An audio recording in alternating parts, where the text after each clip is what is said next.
আমি গেটের সামনে এই 1,00,000 টাকা পেয়েছি। তোমরা কি কেউ বলবা এই টাকাটা কার?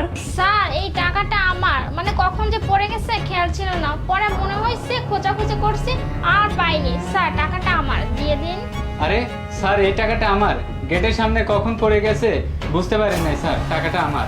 স্যার টাকাটা আমার স্যার, আমার মা খুব অসুস্থ, মাকে টাকাটা পাঠাবো বলে অফিসে নিয়ে আসছিলাম, কখন যে পড়ে গেছে স্যার আমি বুঝতে পারি নাই। স্যার টাকাটা আমার। আচ্ছা ঠিক আছে, যেহেতু টাকার বান্ডিল একটা, কিন্তু এই টাকার দাবিদার হচ্ছেন আপনারা 3 জন, তাহলে আমাকে অবশ্যই ভেবে চিন্তে দেখতে হবে যে টাকাটা কার। আপনারা এক কাজ করুন, 3 জনই আমার চেম্বারে চলে আসুন।